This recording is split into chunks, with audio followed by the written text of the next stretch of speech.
도망치는 자를 봤습니다.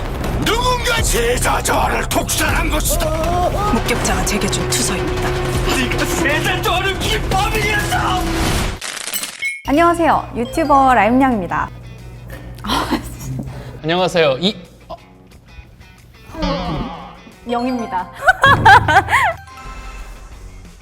오늘의 주제 어떤 주제죠? 오늘은 조선 왕실에 있었던 암살설, 특히 독살설 위주로 다룰 건데요. 첫 번째, 바로 들어가 볼까요? 첫 번째 인물은 인종입니다. 뭔가 인종하면은 인종이 누구지? 라고 조금 헷갈려 하실 분도 좀 있을 것 같아요. 조선의 왕들 중에서 그렇게 존재감이 큰 분은 아니죠. 왜냐하면은 재위 기간이 역대 조선의 국왕들 중 가장 짧은 왕입니다. 일단 인종의 아버지는 중종이라는 사람이고요. 중종에게는 이제 장경왕후라는 왕후가 있었는데 그 왕후에게서 낳은 첫 번째 아들이 바로 인종이었습니다. 하지만 그 인종에 침몰했던 장경왕후는 인종을 낳고 얼마 안 있어서 바로 죽게 됩니다. 그러다가 이제 나중에 새 장가를 들죠, 중종이. 그 여자가 바로 문종왕후라는 사람이었는데 워낙 인종이 어렸을 적에 장경왕후가 죽었기 때문에, 생모가 죽었기 때문에 사실 인종도 친엄마에 대한 기억이 별로 없고 자기를 키워줬던 사람은 문종왕후라는 계모였습니다. 그래서 이제 문종왕후도 자기의 친아들은 아니지만 뭐 어쨌든 자기의 아들 격이니까 인종을 잘 키워줬고요. 중종도 그런 모습을 뿌듯해했는데 문종왕후가 아들을 낳아버리죠. 그 아들이 경원대군이라는 사람이었고, 아무리 문종왕후가 인종 어렸을 때부터 잘 키워줬다고 하지만 신하들은 다르죠. 욕심이 날 수밖에 없는 거고, 그런데 여기서 또 중종이 이 신하들 많이 헷갈리게 만듭니다. 일단 정식 세자로 책봉된 사람은 그 당시 인종이었습니다. 무슨 특별한 일이 없으면 무조건 인종이 다음 왕위를 이어야 하는 상황이었는데 중종이 신하들 헷갈리게 하는 발언들을 계속하고 정말 노골적으로 경원대군을 너무 예뻐했고, 그러면서 조정의 신하들은 세자를 지지하는 파와 경원대군을 지지하는 파로 나뉘게 되는데, 이 세자를 지지하는 쪽을 대윤파라고 하고요. 그 다음에 경원대군을 지지했던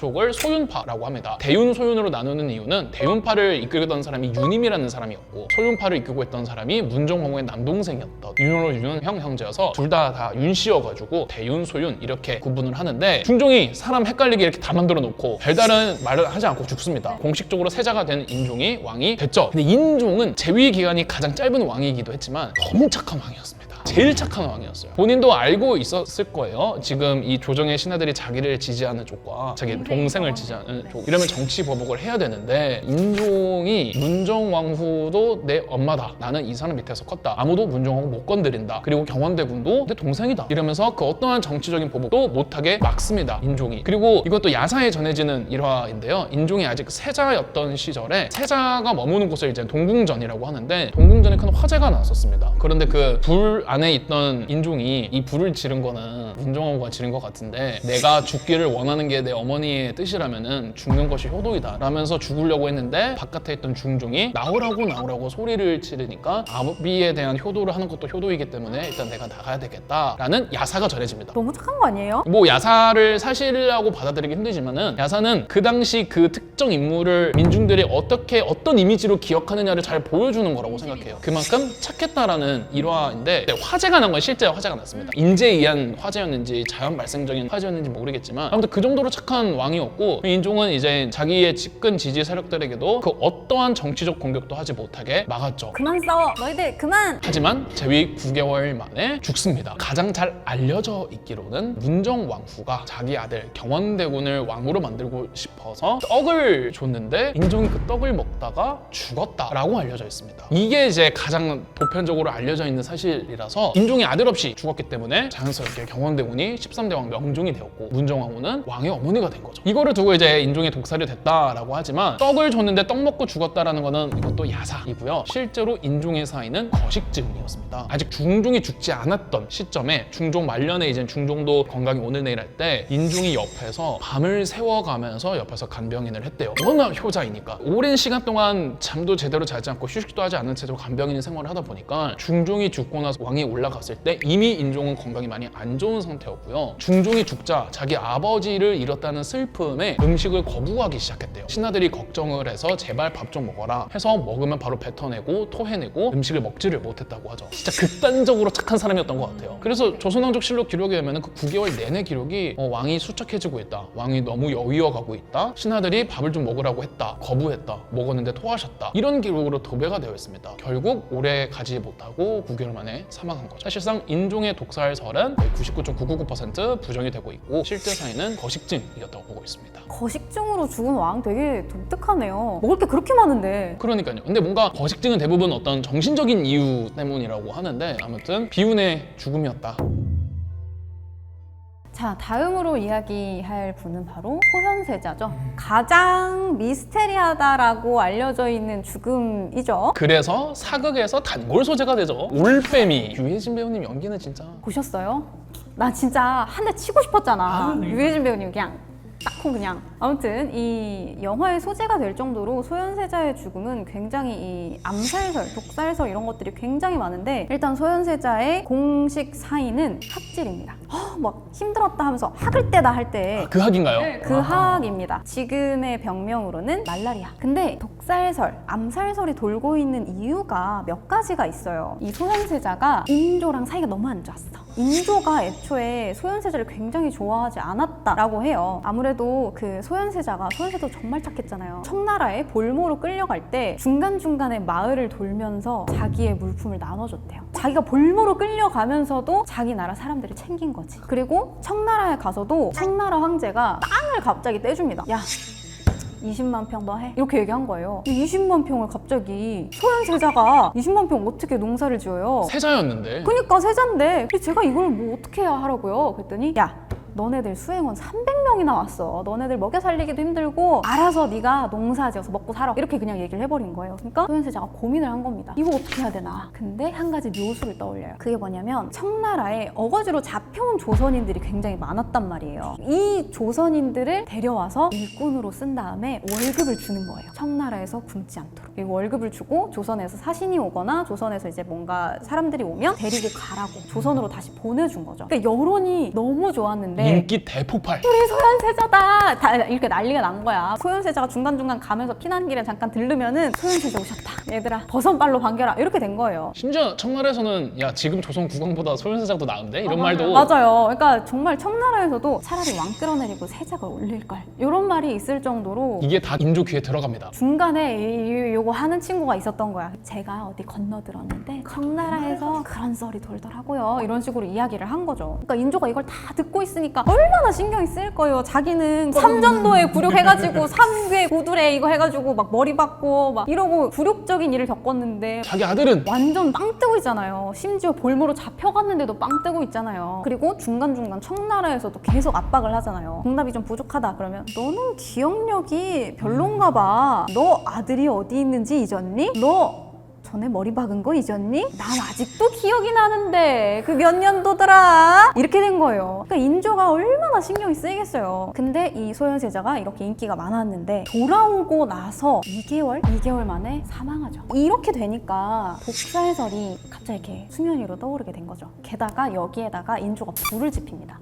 세자빈을 폐서인시키죠. 갑자기 그냥 바로 다음날 세자가 죽고 나서 바로 왕의 수라에 독약을 타려고 했다. 왕의 후궁들을 저주했다. 이러면서 갑자기 폐서인을 시키고 검은색 가마를 태워서 이배를 보낸 다음에 바로 다음날 사약을 내려서 죽여버립니다. 그 가문 자체도 그냥 싸그리. 싸그리 사라졌어요. 이렇게 되니까 아니 저렇게까지 자연스럽게 착착착착 이루어질 수가 있나. 소현세자가 그렇게 10년 동안 청나라에서 고생하고 이제 돌아왔는데 2개월 만에 갑자기 이렇게 죽었고 알타가 또 뭐 며칠 만에 죽었대. 소현세자가 죽고 나서 그 장례식을 엄청 간소화하라고. 간소화했고 갑자기 세자비는 폐서인 됐다가 사사됐고 그리고 이 문제에 세자를 제대로 치료하지 못한 이형익이라는 사람을 대신들이 이 사람 처벌해야 됩니다. 국문해야 됩니다. 이렇게 이야기를 했는데 조용히 넘어가자라면서 인조가 허락하지 않았어요. 그러니까 사람들 사이에서 모락모락 피어나는 거죠. 이거 진짜 인조가 죽인 거 아닌가. 자기는 이렇게 떨어지고 있는데 갑자기 소현세자가 빵 뜨니까 안 그래도 질투도 많고 성격도 안 좋은데 이거 독살한 거 아니냐 이렇게 이야기가 돈 거죠. 그리고 거기에다가 공식적으로 실록에 독살이 의심된다라는 처음이자 마지막 기록이 남아있을 정도로 소현세자의 기록은 좀 뭔가 이상하다.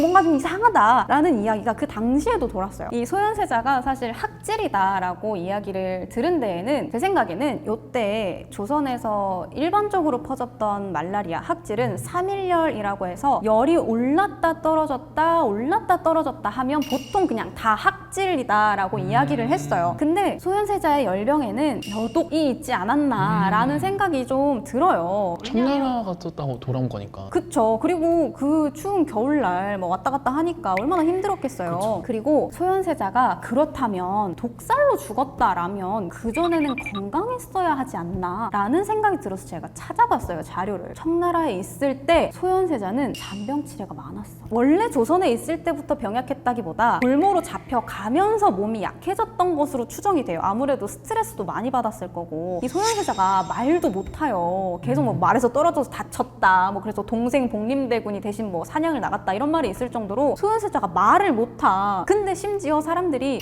우리 세자가 말을 못하니까 그러면 가마를 들자 이렇게 얘기를 했는데 소현세자가 이것도 막아요. 인부들 힘들어. 내가 그냥 걸어갈게. 이렇게 할 정도로 소현세자가 착했어. 그러니까 말도 못하지, 걸어다니지, 피난길에 사람들한테 막 뿌리지. 그러니까 이제 힘들죠. 추운 날 왔다 갔다 하고 스트레스도 받고 하니까 소현세자가 청나라에 도착하고 얼마 되지 않아서 잔병치레를 하기 시작합니다. 어떤 병이었냐면 대체로 이때는 별거 아니었어요. 뭐 요도염, 방광염 이런 식으로 짜잘짜잘한 잔병으로 시작을 해요. 근데 그러다가 이후에 계속해서 안 좋아집니다. 왼쪽을 6개월 동안 반신이, 마비까지는 아닌데 운신이 힘들었다라는 말이 있다거나 눈을 뜨기가 힘들었다라거나 그러니까 눈에 통증이 계속 있었대요. 물을 엄청나게 많이 마신다라거나 소현세자가 되게 짜잘짜잘하게 아팠던 건 사실이에요. 그런데 갑자기 조선에 와서 사망을 했다라는 건 조금 의심의 소지가 있긴 하지만 이것도 청나라에서 조선으로 오면서 힘들었던 게 원인이 있었던 것 같긴 한데 소현세자가 사망한 결정적 원인이라고 한다면 제가 꼽았을 때 소현세자의 병에는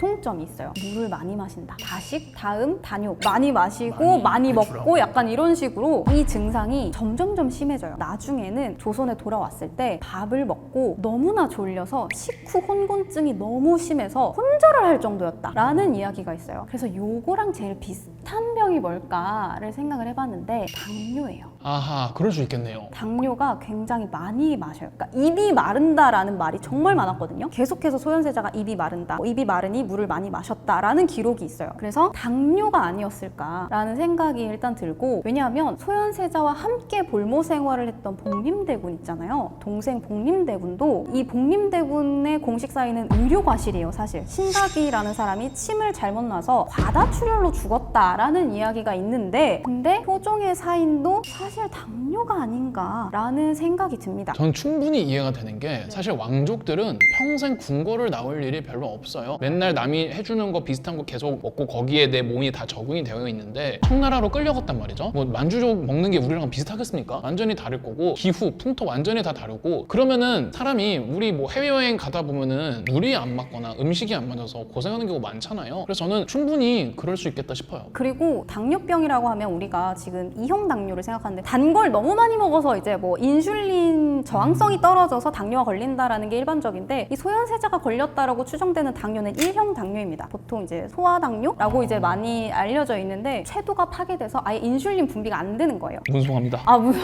아예 인슐린 분비가 고장이 난 거예요. 정말 치명적인 거죠. 근데 이 1형 당뇨는 30세 전후에 보통 진단을 받아요. 근데 이 소현세자가 27, 30쯤에 계속 청나라에 있었고, 1형 당뇨에 걸리는 이유는 스트레스, 감염 이런 게 있어요. 근데 소현세자가 청나라로 가면서 스트레스를 엄청나게 많이 받았겠죠. 그리고 두 번째로 청나라에 도착해서 요도염, 방광염 이런 것들에 걸리면서 아무래도 당뇨가 아니었을까. 제일 유력한 게 식후 혼곤증이나 뭐 물을 많이 마신다라던가 번갈이라고 하는데, 이런 것들을 추정했을 때 아무래도 소현세자는 당뇨로 인해서 죽은 게 아닌가. 왜냐하면 이것도 자가면역 질환이거든요. 그러니까 자꾸 내 몸을 내가 파괴하는 거고, 조금만 외부에서 세균이 들어와도 금방 쇠약해지고 이런 상태거든요. 그래서 소현세자의 죽음은 사실 인조가 소현세자를 미화한 거 팩트, 세자빈 바로 폐선시키고 사사한 거 팩트. 하지만 소현세자를 인조가 복살해서 죽였느냐라고 한다면 사실 조금 가능성이 떨어진다라고 생각을 해요. 왜냐면 또 소현세자가 침을 맞고 죽었다라고 이야기를 하거든요. 그 이형익이라는 사람이 침을 잘못 놔서 뭐 죽었다라고 이야기를 하는데, 침을 놓으니까 이제 뭐 소현세자가 죽었다라고 하는데, 침을 놔서 사람을 죽이려고 한다면 혈액독이어야겠죠. 근데 혈액독을 침으로 요만큼 딱 요거 딸깍 요거 나가지고 사람이 그렇게 금방 죽는다? 요것도 조금 생각하기 힘들고요. 그리고 소현세자가 뭐 독살이 의심된다라는 조선왕조실록에 기록이 있었잖아요. 근데 요 기록에 뭐라고 적혀 있냐면 70 얼굴의 구멍들에서 검은 피가 흘러나왔고 얼굴과 목이 검었다. 이런 식으로 해서 독살설이 돌았거든요. 근데 이 기록이 사망하고 2개월 뒤에 나온 기록이에요. 저번에도 고종 때 제가 잠깐 이야기를 했지만 사람이 사망하고 부패하면 내장부터 부패하기 시작을 하잖아요. 그러면서 배부터 볼록해지고 부패를 하면서 점막 있죠. 얼굴에 요 눈가, 뭐 코 점막, 입안 점막 요런 점막 있잖아요. 요런 점막에서 부패액이라는 게 흐릅니다. 요거를 사천왕 현상이라고 하는데 보통 우리 절에 가면은 딱 들어가기 전에 사천왕 이렇게 딱 막 창들고 막 이렇게 막 하고 엄청 무섭게 있잖아요. 막 눈 이렇게 뜨고. 그러니까 그런 식으로 얼굴이 푸르게 되고 눈과 이 얼굴이 전체적으로 붓는다라고 해서 사천왕 현상이라고 이야기를 해요. 그래서 이 사천왕 현상 때문에 부패액이 흐르는 것을 피가 흘러서 독살당했다라고 당시 사람들이 보지 않았을까라는 생각도 조금 있어요. 왜냐하면 요거는 사후 2개월 뒤의 기록이니까. 그 당시 의학이 많이 발달되어 있지 않다 보니까 독살이라고 의심을 할 수도 있을 것 같아요. 그래서 소현세자의 암살설은 사실 이야기가 많지만 현재는 암살까지는 아닐 수 있다 정도가 되겠습니다.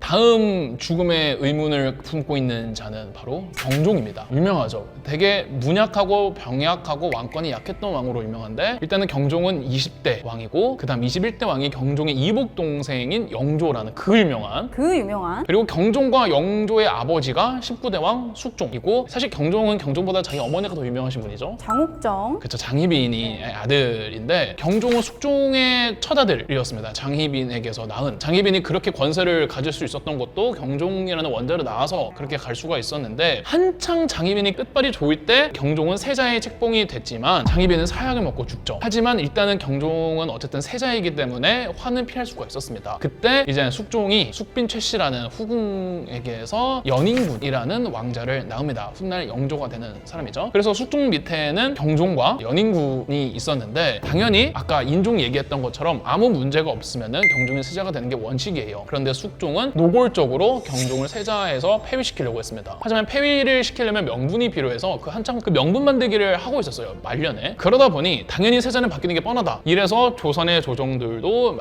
나뉘기 시작합니다. 그래서 그 당시 붕당 중에 이제 소론과 노론이라는 붕당이 있었는데요. 소론은 세자, 훗날 경종이 되는 세자를 지지하고 있었고 노론은 연인군을 지지하고 있어가지고 노론은 연인군을 세자로 만들기 위해서 여러 가지 정치 공작을 하고 있는데 아까 인종 얘기하면서 중종은 인종과 명종 사이에 명확한 해답을 주지 않았다고 했지만 숙종은 명확한 대답을 줬습니다. 나 세자 폐위시킬 거야. 연인군 좋아. 나 연인군 무조건 세자로 바꿀 거라고 이렇게 얘기하진 않았지만 누가 봐도 그게 뻔히 보일 정도로 그래서 일부러 소론에 대한 세력은 굉장히 적었고요. 연인군을 지지하는 노론들도 조정을 싹 다 만들어 놓고 이제 명분 찾기를 하고 있었는데 덜커덕 숙종이 죽어버린 거죠.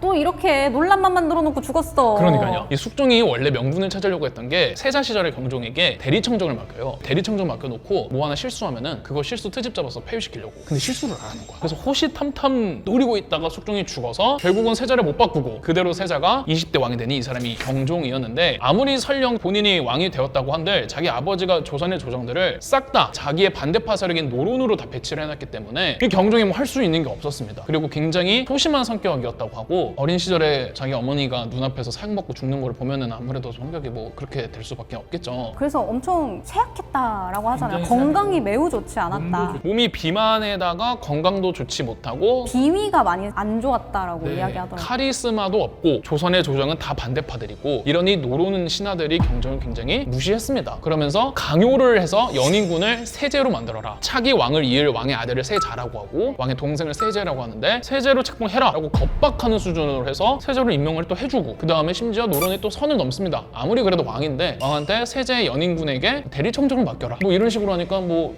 경종도 명분은 있죠. 왜냐면 경종이 너무 건강이 안 좋았으니까. 그러니까 경종이 맨날 이렇게 뭐 그래 너희들이 하는 대로 할게 이런 왕이었던 거죠. 그러니까 노론들 입장에서는 경종이 진짜 허수아비구나 이랬는데 대리청정을 시키겠다고 발표를 하기로 한 그날 그럼 이제 신하들이 등청을 하지 않겠습니까? 노론들은 이제 우리 세상이 다 끝났다 했는데 경종은 대리청정을 철회하겠다라고 하더니 갑자기 노론들의 신하들이 계속 권세를 믿고 너무 까분다라는 상소문을 올렸고 이러니 노론의 신하들은 우리를 모아 어마어마한 저 신하를 탄압하십시오 했는데 경종이 야 저렇게 용기 있게 말하는 게 얼마나 대견스럽냐 라고 하면서 왕의 비서기관 그리고 국가의 감찰기관들을 전부 다 소론 계열 신하들을 싹 다 바꿔버립니다. 노론들 입장에서는 뭐야 힘순진이었어? 이게 이제 신축환국이라는 사건인데 그 다음에 목호룡이라는 풍수지리학자가 있었어요. 이 풍수지리학자가 꽤 실력이 좋았나 봅니다. 노론 계열 신하들이랑 되게 친했던 사람인데 이 목호룡이 풍수지리학자이면서 권세 있는 사람들이랑 놀다 보니까 사람이 좀 거만해진 거지. 그러니까 노론애들이 어이씨 선 넘네 이러면서 점차 목호룡을 멀리하기 시작하니까 목호룡이 여기에 앙심을 품고 소론 계열 정치 신하들과 경종에게 찾아가서 사실 노론의 신하들이 연인군을 왕으로 세우려고 경종을 암살하려고 했던 시도들이 있었다 이런 식으로 고변을 해버리면서 경종이 화가 나가지고 옥사를 일으킵니다. 그래서 노론 계열 신하 20명을 차용했고요. 30명 정도 국문을 받다가 그 고문으로 사망을 하고 100여 명 정도를 유배를 보내버립니다. 난리네요, 난리. 노론들은 깜짝 놀란 거죠. 우리 주상전하가 이렇게 무서운 사람이었어? 완전 만만한 줄 알았는데 뭐 건강도 안 좋고 비만이고 막 맨날 비리비리 이러고 있는 줄 알았는데 경종이 제대로 카운터 반격을 날린 거죠. 그래서 노론 신하들이 대규모 숙청을 나가면서 벌벌벌벌 떨고 있었어요. 큰일 났다. 그리고 연인군도 엄청 떨고 있었습니다. 노론에서 끝나지 않을 텐데 같이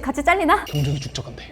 갑자기 이 타이밍에 진짜 이제 최후의 일격만을 남겨놓은 상태에서 경종이 죽습니다. 이상하죠? 이 시점 자체가 너무 의심스럽죠? 근데 일단 아까 라임양님 말씀해주신 것처럼 경종은 이미 세자 시절부터 몸이 그렇게 썩 좋지는 않았습니다. 특히 비만에다가 아까 말씀해주신 것처럼 소화기관에 뭔가 문제가 많아서 설사 같은 거를 많이 하고 그랬다고 해요. 툭 하면은 오한과 설사에 시달렸다고 하는데 식사로 게장과 감이 올라왔는데 저는 의학에 대해서는 잘 모르지만 한의학에서 이 게장과 생감의 궁합이 정말 최악이라고 하더라고요. 성질이 맞지 않아서 두 개를 같이 먹으면 건강한 사람도 설사를 할 정도로 둘의 음식 궁합이 굉장히 좋지 않다라고 이야기를 하는데 하필이면 경종이 이거 두 개를 딱 같이 먹어버린 거지. 근데 이게 실제 여부를 떠나서 어쨌든 한의학에서는 그게 안 좋다고 얘기를 하고 있고 그 당시 조선시대에 현대의학이 있었겠습니까? 한의학이 일단 기본적인 방침인데 그럼 그 당시 어이나 이 내의원에서 의관들은 그거를 모를 리가 없단 말이죠. 근데 게장과 생감이 올라왔고 경종은 그거를 먹고 사실 물론 설사를 계속 자주 하면 그게 심각한 병이긴 하지만 소화기관이 불량하다고 해서 죽을 병까지는 아니잖아요. 그런데 이 게장과 생감을 먹고 복통을 더 크게 호소하기 시작을 합니다. 이러니 신하들 입장에서 난리가 났고 연인군이 나서가지고 일단 쇼맨십을 또 좀 해주죠. 우리 주상전하, 우리 형님 아프면 안 된다. 내가 얼마나 슬픈데 씨. 우리 형 내가 치료해줄래. 이러면서 자기가 손수 공수를 해온 인삼과 부자라는 약초 뿌리가 있대요. 인삼과 이 부자라는 약초 뿌리를 준비했다. 이거 그냥 탕하고 해가지고 막 올려라 했는데 그 당시에 의원이 자기가 이제 경종에게 처방해준 약과 인삼 부자가 최악의 궁합이다. 안 맞는다. 더 심각한 병을 일으킬 수 있다. 해서 반대를 했는데 연인군이 네가 뭘 한다고. 인삼이 몸에 나쁠 리가 없잖아. 그냥 올려. 해서 올려가지고 경종이 그걸 먹고 죽어버렸죠. 근데 요 내의원에서도 경종한테 감을 올릴 때 이걸 말리지 못했던 이유가 연인군이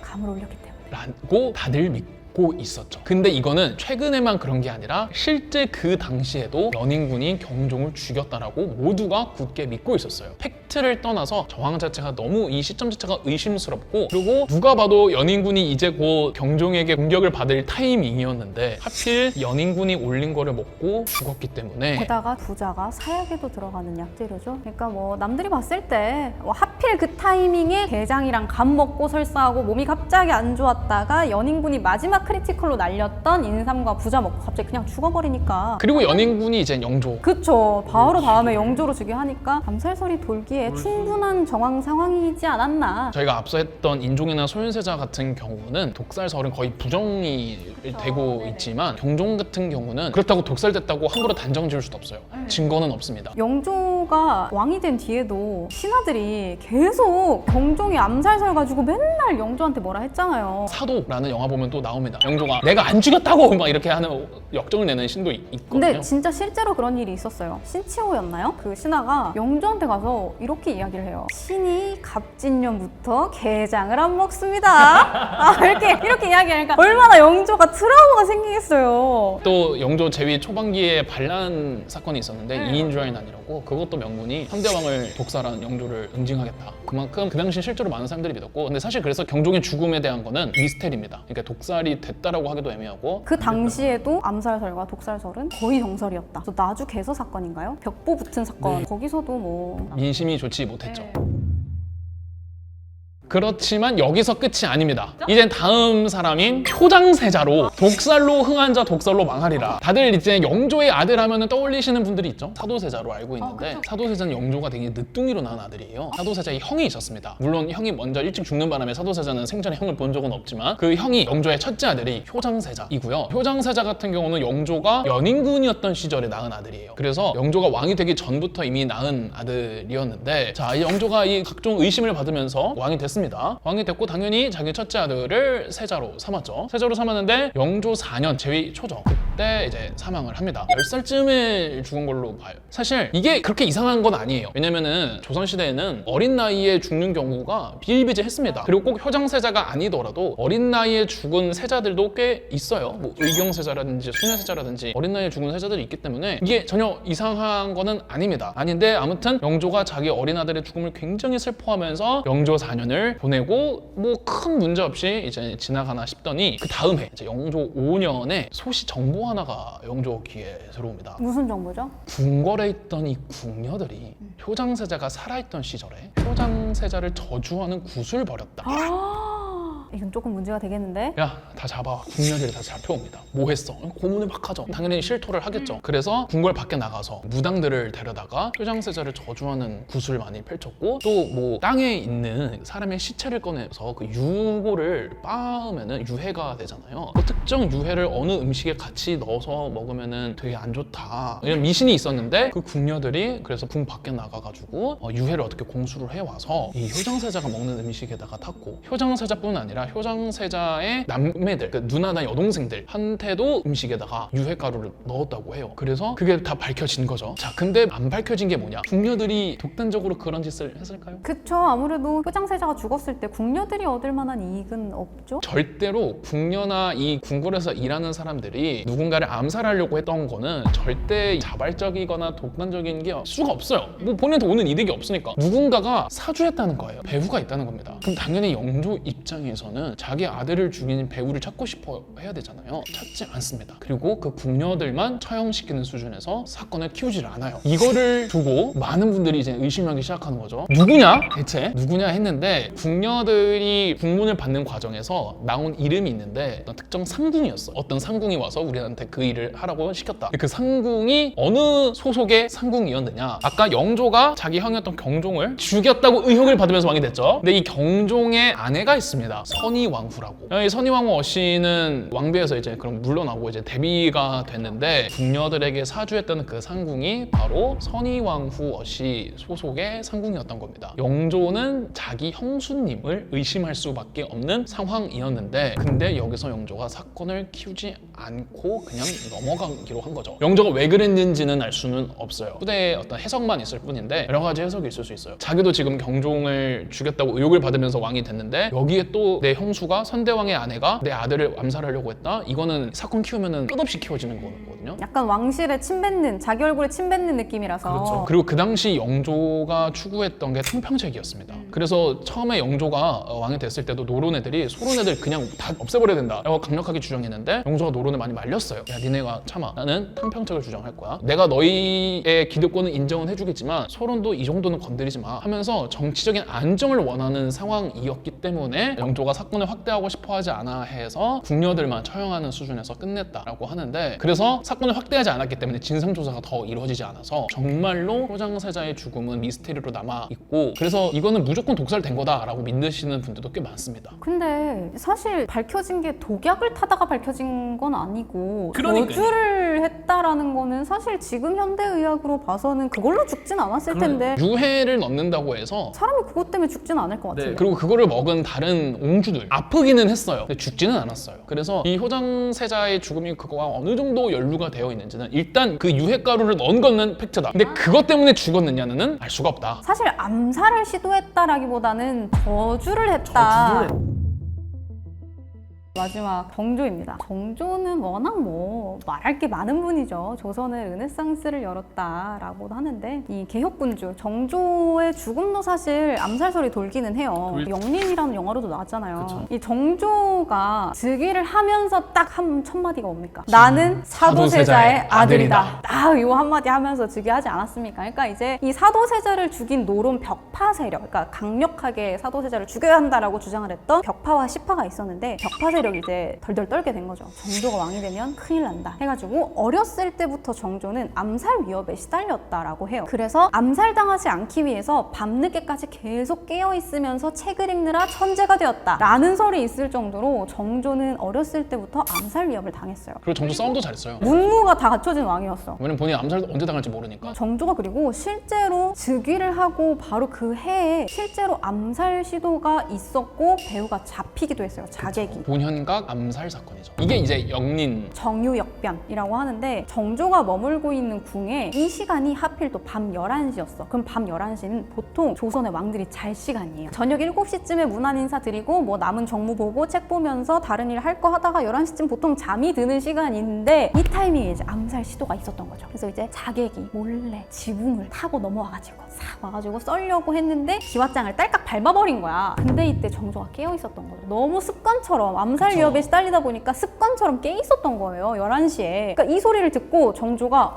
이상한 소리가 난다. 이거 기왓장을 밟은 자객의 소리다. 해가지고 사람을 풀어서 쫓습니다. 찾지는 못하고 기왓장에 모래가 묻어 있었다. 흙이 묻어 있었다라고 해서 정말로 자객이 왔다 간 건 팩트다라고 해서 이 정조가 위협을 느껴서 궁을 바꿉니다. 원래 왕들은 암살 위협을 피하기 위해서 계속해서 궁을 바꿔가면서 지내요. 그래서 이제 이 조영각에서 궁을 바꿔서 지냈는데 첫 번째 암살 시도 이후 12일 뒤에요. 문을 지키던 병사가 순찰을 돌다가 이상한 소리를 들어요. 이거 얼마 전에 암살 시도가 있었는데 이거 지금 이상한 소리가 들리는 기왓장 밟는 이 소리는 뭐지? 해가지고 4명을 같이 이제 모아서 자객을 찾아 나섭니다. 찾나요? 갔는데 바로 자객이 담장을 탁 넘고 있었던 거야. 그래서 쫓아라 해가지고 실제로 잡습니다. 잡았는데 알고 보니까 노론 세력에서 푼 거지. 그래서 이런 일이 있을 정도로 노론에서 정조를 노렸다라는 건 거의 그냥 팩트고 정설이에요. 근데 이때 이제 노론이 잘 물타기를 해가지고 넘어갔는데 이 정조가 사실 사망한 이유는 종기 때문이라고 합니다. 근데 이것도 의심이 많이 가는 게 정황 증거가 여러 가지가 있어요. 일단 첫 번째 그 노론이 계속해서 죽이려고 했던 거. 노론의 세력이었던 정순왕후, 영조의 아내인 거죠. 그리고 정조의 할머니가 되는데 나이 차이가 얼마 나지 않았어요. 7살 정도밖에 나지 않았는데 이 정순왕후가 탕약을 들고 가서 정조한테 갖다 바쳤대요. 그러니까 다 물러난 거죠. 왕대비께서 오셨는데 어디 감히 사관이랑 남자랑 같은 방에 있겠어요. 그래서 탕약을 딱 올렸는데 갑자기 정순왕후가 탕약을 올리고 얼마 지나지 않아서 막 달려나와서 주상이 승하했다 이렇게 외친 거예요. 그래서 사람들이 놀래가지고 주상이 승하했다고? 하고 딱 들어가니까 안 죽은 거야.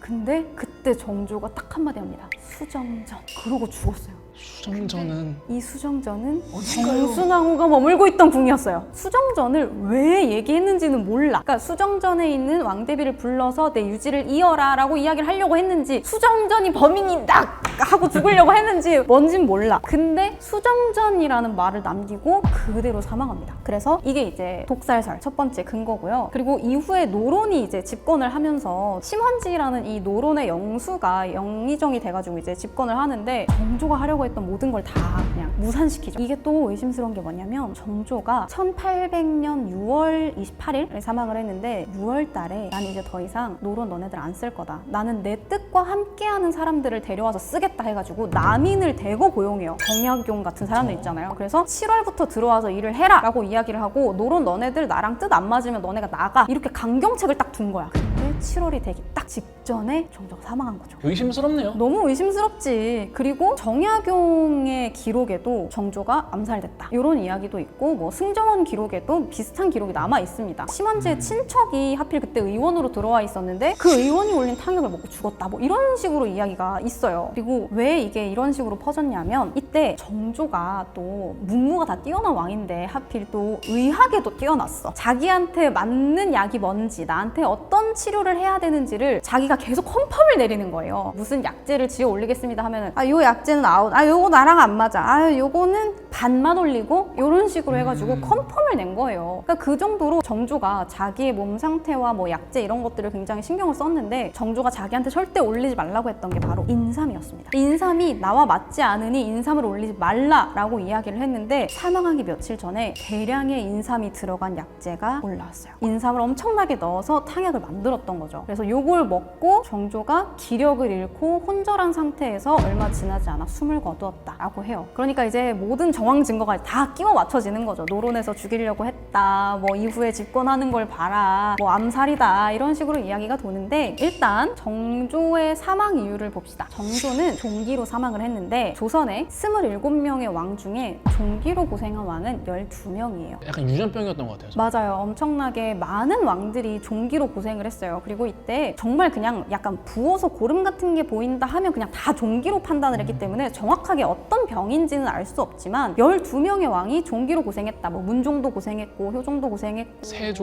세조는 또 약간 특이한 게 있죠. 세조는 단종 죽이고 나서 죽였다라는 썰이 있지만 네. 단종을 죽이고 나서 단종의 어머니였던 현덕왕후가 꿈에 나타나서 네가 내 아들을 죽이다니 나도 네 아들을 죽이겠다 하면서 얼굴에 침을 캐 뱉었는데 그 자리에 종기가 나서 그것 때문에 고생하다 죽었다, 뭐 이런 이야기도 있고. 세조 그 귀신 본 썰 알아요? 세조가 또 귀신을 봤어요? 문종이 살아있을 때 같이 이제 왕자들이 모여있는데 저 멀리서 무슨 피리 소리가 들리는 거예요. 한밤중에 피리 소리가 들리는 거죠. 그래서 문종이 이게 무슨 피리 소리인가? 이렇게 딱 얘기를 했는데 옆에서 세조가 딱 한마디 합니다. 이거 귀신 소리입니다.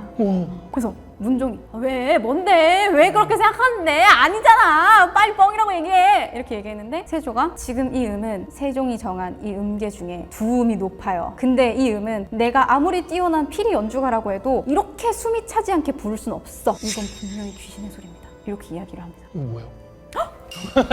하지마! 그래서 이제 이 사람들이 다 이제 무슨 귀신이 피리를 불어, 무슨 숨이 차게 피리를 불어 이랬는데 귀신이니까 숨을 쉴 필요가 없지. 세조의 이 귀신 본 썰이 되게 많아요. 그러니까 꿈에서 현덕왕후를 봤다라는 이야기도 그러니까 흘려 넘기지 않는 거죠. 그래서 세조도 고생을 할 만큼 이제 12명의 왕들이 종기로 고생을 했다라는 건 그러니까 너무 유전병에 가까웠던 거고, 정조 역시 종기로 고생을 했는데 정조는 보통 얼굴과 두피에 많이 종기가 났다라고 이야기를 하는데 본인이 의학에 뛰어났던 만큼 원인을 계속 찾아요. 자기가 아픈 원인은 속에 화가 많아서 그렇다, 이렇게 이야기를 합니다. 근데 그럴만하지. 자기 아빠는 사도세자인데 죽었고 노론은 자꾸 자기를 죽이려고 하고 그 와중에 스트레스를 많이 받으니까, 그러니까 이제 스트레스를 많이 받아서 화가 올라오니 얼굴과 등에 자꾸 종기가 생긴다라고 이야기를 했고요. 그리고 죽기 얼마 전에도 등에 있었던 종기가 엄청 커져 있었는데 밤에 자다가 종기가 터진 거예요. 옷이 삼으로 만들어져 있으니까 뭐 독이 올랐다, 뭐 또 오를까 걱정된다, 이런 말이 있을 정도로. 그래서 이제 자다가 종기가 터지고 이랬는데 사망하기 며칠 전에도 종기가 터져서 이 종기에서 한 되에 농이 나왔다, 고름이 나왔고 이게 옷을 다 적시고 속옷을 다 적시고 이부자리를 적실 정도였다 라고 이야기를 했어요. 그러니까 한 되면 있잖아요, 1.8리터예요. 그리고 얼마 지나지 않아서 그 인삼이 들어간 탕약을 먹고 죽죠. 근데 이 탕약이 의원들이 생각하기에는 맞는 탕약이었던 거예요. 왜냐하면 농이 다 빠져서 기력이 없는 사람들에게 많이 처방하는 탕약이었던 거죠. 그래서 암살설은 딱히 또 아닌 것 같고요. 종기 때문에 기력을 잃고 하다가 죽은 거고, 효종의 경우에도 종기가 났었거든요. 근데 얼굴에 종기가 났는데 이걸 침 치료를 하다가 과다출혈로 죽었다라고 이야기를 해요. 이것도 확률이 높은 게 당뇨병이어서 안에서 피가 멈추지 않아서, 그러니까 몸 안에서 피떡이 지니까 나중에 이게 피를 응고시킬 인자가 충분히 나오지 않아서 피가 멈추지 않아서 효종도 6시간 동안 피를 흘리다 죽었다라고 이야기를 하거든요. 그래서 이제 안에서 폐혈증이 생기지 않았을까. 아무래도 종기가 터지고 안에서 고름집이 생기고 그러면서 점점점 쇠약해지고 제대로 된 치료는 받지 못하고 그 와중에 위생적인 치료는 사실 또 없었던 거죠. 그러니까 그 비위생적인 상황에 맨날 그냥 밥 제때제때 나오는 거 5끼 다 먹고 운동 별로 안 하고 맨날 앉아있고 술 마시고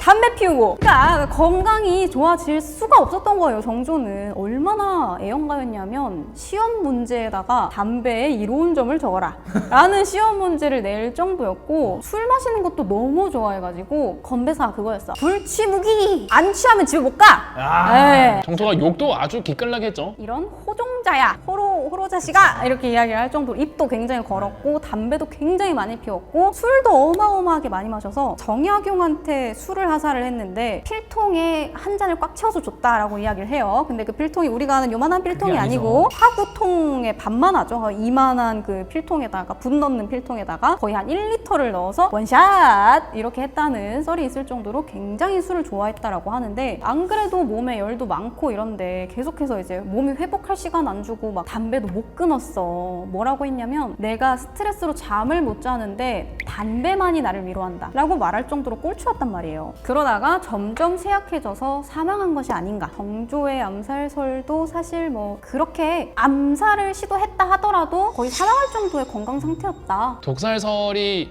사실이든 아니든 독살설이 이렇게 확 퍼졌다는 거. 심지어 정조 같은 경우는 정말 독살이라고 보기 어려운데도 불구하고 독살설이 그렇게 유행했다라는 거는 그만큼 정조의 죽음을 사람들이 아쉬워했다라는 뜻이라고 저는 생각을 해요. 그렇게라도 믿어야 되고 정조와 대항하는 사람들을 빌런으로 만들어야 되는 거고, 이게 뭔가 이 민중들의 바라보는 시점과 생각이 담긴 게 아닌가, 저는 그렇게 생각을 합니다.